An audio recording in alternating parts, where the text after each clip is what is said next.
Bonjour Roger.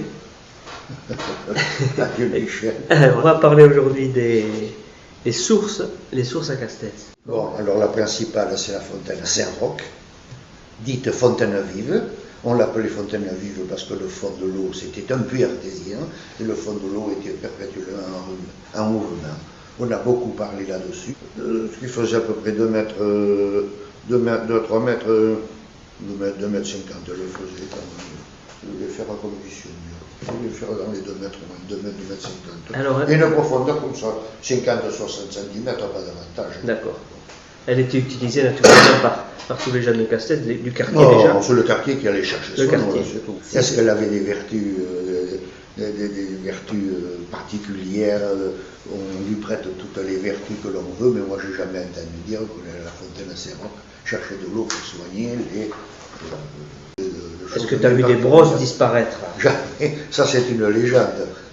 C'est comme la pierre de 18 kilos qui remonte toute seule. Moi, j'ai vu les mouvements de fond de l'eau sur un lit de sable gris acier. L'eau, c'était un puits artésien, c'est tout, ni plus ni moins. C'était un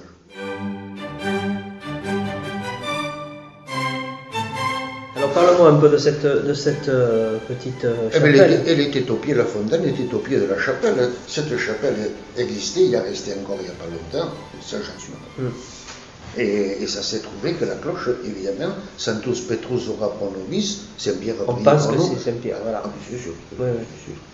Seulement, la cloche date du XVe siècle, 14e ou 15e siècle. Et déjà, Ouas, la Saint-Pierre de Ouas, je vais te montrer comment ils ont orthographié Ouas.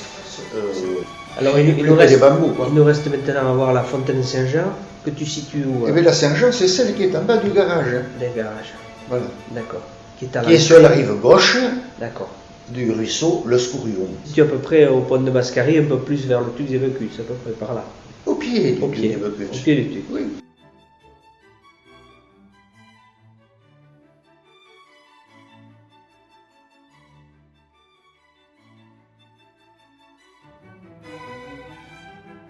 Est-ce que vous êtes allé rincer les photos à la source en bas? Non. Lui, oui. Il n'y avait que lui qui allait mal. Je l'ai vu. Oui, ils m'ont su plusieurs fois, il partait avec la bassine. Il partait avec la bassine souvent. Il descendait le Tuc, il remontait le Tuc. Et puis c'était pas un chemin, hein, c'était cailloux, il y avait des gros cailloux, c'était pas facile. Et puis après, je faisais des photos pareilles, j'allais laver en bas, il y a une source qui coule tout le temps, non, une source qui coule tout le temps jour et nuit, depuis les siècles. Alors j'allais avec la grande bassine en bas, dans le bas-fond, là. Oui, dans le bas-fond de l'autre côté de la route. Oui.